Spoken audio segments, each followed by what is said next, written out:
Hello and welcome to the sixth and final episode of the Yap Reel. This week, Josie and I will be discussing some of our childhood favorite films. I'm your host, Lanie and And I'm your other host, Josie Hallier. We'll be right back with our main topic after this message.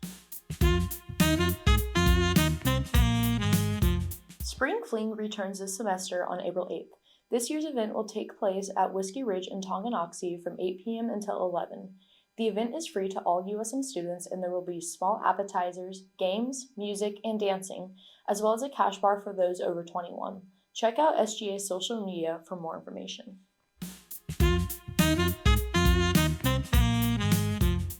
So, moving into today's main topic, childhood favorites.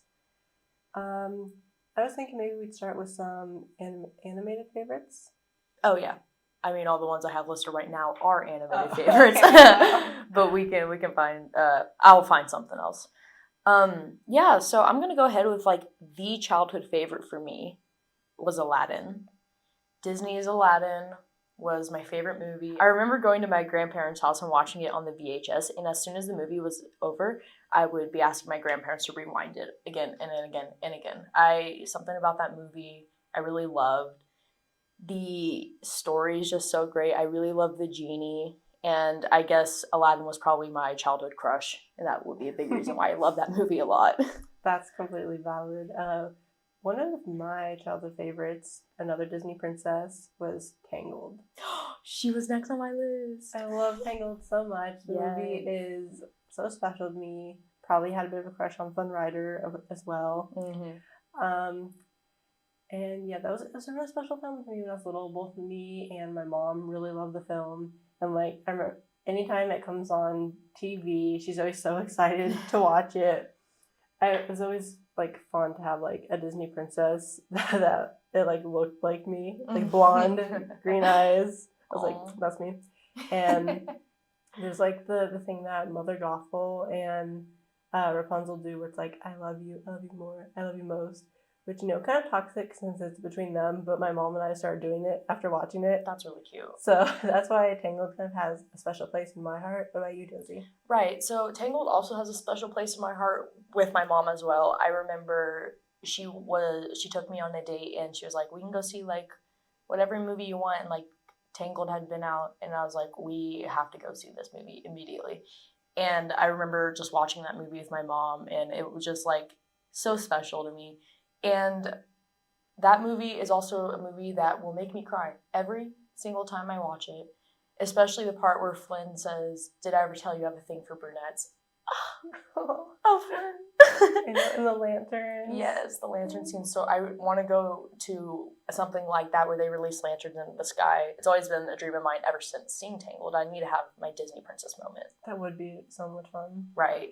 So go ahead, Lainey, tell us about your next one.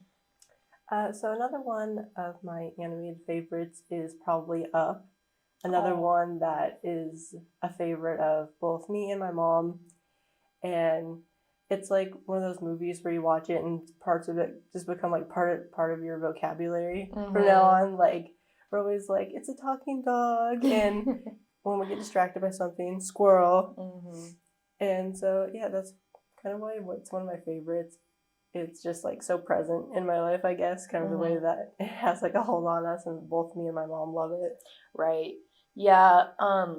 That's a good one. That's a good pick. The scene with Carl and Ellie, their love story, that scene is just a knife to the chest, to be honest. I know. But that's a really good pick. My next pick was Flushed Away. Lainey, have you seen Flushed Away? I haven't seen Flushed Away in years, but I remember that and the rat guy that everybody talks about. Yes, he is the rodent boyfriend that people like to talk about. Flushed Away is definitely one of my favorites, and I'm just now seeing that Hugh Jackman and Kate Winslet were the two main voices. What a crazy lineup. That's funny. What a crazy lineup. I remember having a bit of a crush on the girl one. Yeah, that's real. Yeah, something else about this movie is that was one of the movies we kept in the car for when we would travel and stuff. So that movie just brings back memories of traveling and stuff, and I've seen it so many times. All right, go ahead and tell me about your next one. So I love anything Scooby-Doo. Like, still to this day, love Scooby-Doo so much. So I just wanted to highlight some of the Scooby-Doo films. Of course, the live-action ones are so iconic. Love them so much. But like my favorite of the like true animated Scooby-Doo movies is probably Scooby-Doo on Zombie Island. I don't think that any of the other ones beat it at all. It's so good and was actually like kind of terrifying as a child. And the soundtrack is so good on it. I just love Scooby-Doo so much. I love that. Honestly, I'm not too familiar with the Scooby-Doo movies. I know I've seen them, but they weren't that integral or like important. I wouldn't say important. That's a bad word. They didn't stand out to me as much as a child, but they were good movies. I definitely like watching the TV show though a lot when I was a kid. Oh, for sure. My next movie was Ferngully: The Last Rainforest. Now, this is kind of a crazy pull. Every time I mention this movie to somebody, they look at me like I'm speaking like Korean. Like, no one really is familiar with this movie. Lanie, do you know Ferngully: The Last Rainforest? I do know Ferngully. I have Ferngully on DVD, actually. And for some reason, when I watched it when I was little, I hated it. And I don't know why, but I just hated that movie so much. It might be the animation. The animation's a little off feeling. But Ferngully was also one of the movies that we kept in the car and I would watch whenever we would travel and stuff. And I think it's probably a big reason why I am the way I am today. People are like, what radicalized you? Ferngully: The Last Rainforest. Like, I learned to love trees from that. And the Lorax, of course. But Ferngully was there first for me. So that one was also a very special movie to me. So kind of like keeping with movies that I feel like nobody else ever knows about or has heard of. When I was little, I found this movie on Netflix called Adventures of a Teenage Dragon Slayer. Ooh. And this movie, it is so awful. Surprisingly, like, it has Wendy Malick and Leah Thompson in it. Mm-hmm. So it was like kind of like crazy cast pulls, but the movie essentially is like this kid and his friends play this card game that I guess you would compare to like Magic the Gathering. I don't know. I'm not quite that nerdy to be confident in that comparison, but he discovers that the card game is actually like real, and he finds a troll, and his principal and her little dog are actually like the evil people in the card game, and the evil dragon.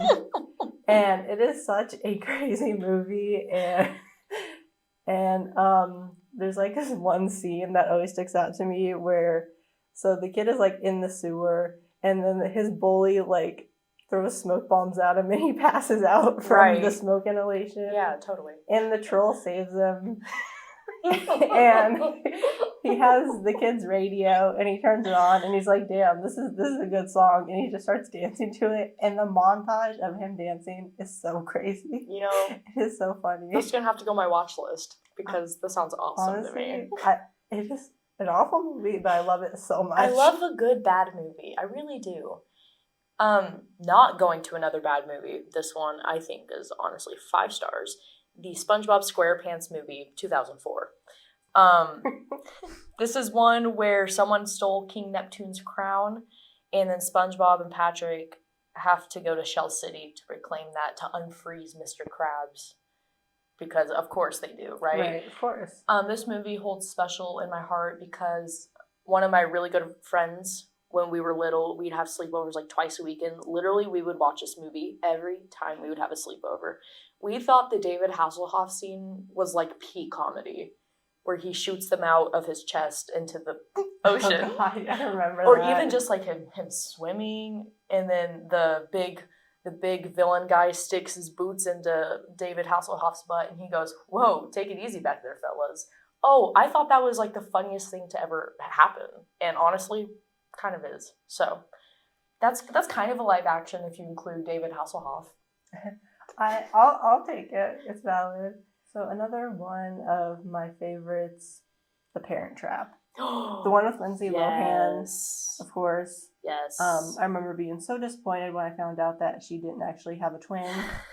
But I feel like that movie like shaped me. in a way. I feel like there was a period of time where I was just obsessed with Lindsay Lohan movies. Mm-hmm. Like Freaky Friday, Life Size. Right, yeah. Every little 2000s girls goes through that. Of course. But I love The Parent Trap so much. It made me want to have a twin sister. I will mention my last movie here. Diary of a Wimpy Kid, Roger Rules. What a great movie. Absolutely. This movie, I also think this movie shaped me in many ways. I think when he says, do they know about the DORE? And Greg goes, what? And he goes, the door. Like, come on, Greg. Duh, he meant door. I had this movie on DVD, though, and I'm just now seeing it that my boyfriend gave it 2.5, so he's in trouble. This is absolutely not a 2.5 movie. No, that's breakup grounds. Yeah. Yeah, no, this movie's great. Cast is great. And then I'm just going to shout out Devin Bostick's filmography real quick. Yes. Diary of a Wimpy Kid movies, Saw, and Oppenheimer. Can you get much more perfect than that? Honestly, yeah. I love the Diary of a Wimpy Kid movies. Had such a crush on Roderick. Mm-hmm. Of course, as most people should. Even, like, made an edit of him at one point. But... No, Lee. You're so funny. That's so real of you. All right, do you have one last movie to shout out here? Oh, I'll shout out Harry and the Hendersons, if you've ever seen that. I have not. I think it's from either, like, late 80s or early 90s.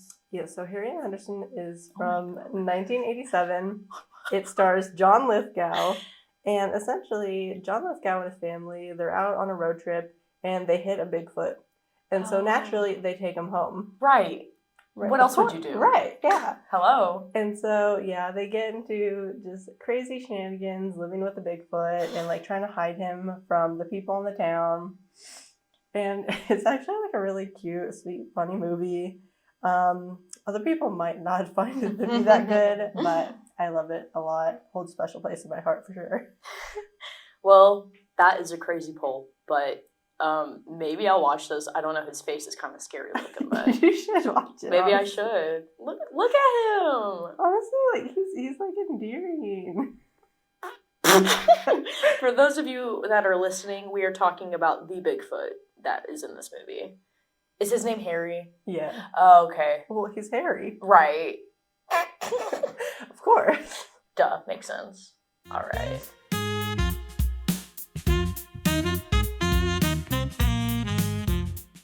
The Therapy Dogs are back again on April 14th in the KLC from 6 to 7 p.m. So swing by and hang out with some furry friends. Well, that wraps up the final episode of the Yap Reel. Thank you for listening. We've had a lot of fun, and we hope you have too.